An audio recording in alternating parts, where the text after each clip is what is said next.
Ongela kwanza umeniwekea mipaka na kupanga penzi lako lanipa mashaka ama umeniongeza kwa mganga.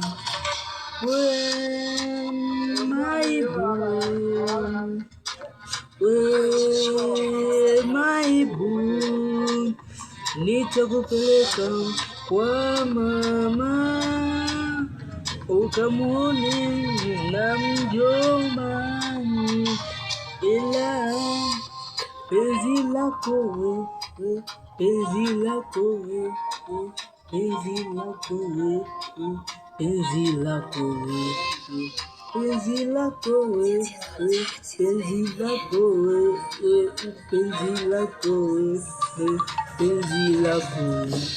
tena tusali sana, tuombe sana, wasije wakakupola wenye mali zao, vile kwa michezo ya kudonoa. Usisahau kulike, share, comment hapo na itakuwa big.